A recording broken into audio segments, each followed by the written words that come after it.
Nous allons végétaliser une toiture et pour cela, nous allons utiliser des plantes adaptées comme le sempervivum, le sédum, le thym rampant et le pourpier. Nous avons choisi un poulailler parce que c'est plus pratique pour la démonstration, mais pour votre cabane de jardin, un abri pour voiture, c'est exactement la même chose si vous voulez les végétaliser. Le toit, plat, en pente, est équipé de rebords qui vont retenir la terre, très drainante, la terre avec les petits graviers. Il y a des trous pour permettre l'évacuation de l'eau et dans le fond, on pose une bâche pour étanchéifier le toit.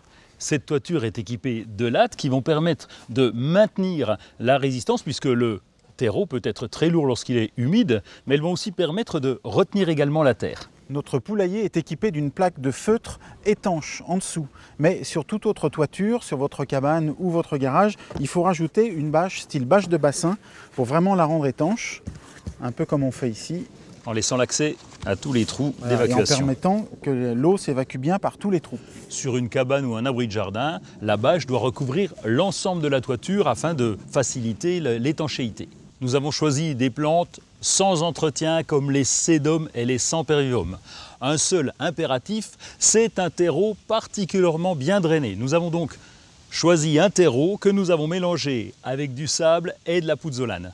Quel que soit le type d'abri que vous voulez végétaliser, faites bien attention au poids que le toit pourra supporter. Là, on est tranquille, on sait que pour nos poules, ça va résister. On va remplir au maximum de terreau parce que ce sont des plantes avec un système racinaire peu développé.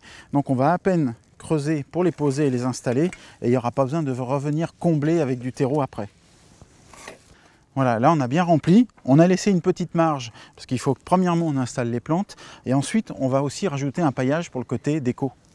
L'avantage d'une toiture végétalisée, c'est qu'elle est isolante. Elle va réguler la température, que ce soit en été ou en hiver.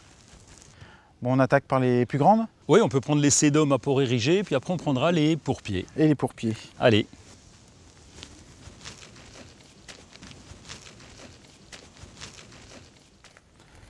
Maintenant qu'on a terminé de les positionner, on va pouvoir les planter. Alors évidemment, commencer la plantation quand le poulailler est à son emplacement définitif. Parce que quand il sera rempli avec la terre et les plantes, pour le déplacer, ce sera un peu compliqué. Pour la plantation, il faut tremper la motte et défaire légèrement les racines. Nous avons ici des plantes qui ont un développement rapide, donc les espaces seront comblés. Mais ça ne vous empêche pas de changer d'avis, c'est tellement facile à planter, à déplanter, qu'on peut se le permettre. Après la plantation, il faudra arroser copieusement pour que les racines s'imprègnent bien du terreau. Vous pourrez arroser jusqu'à ce que l'eau s'écoule par les petits trous qui sont ici en bas de la toiture.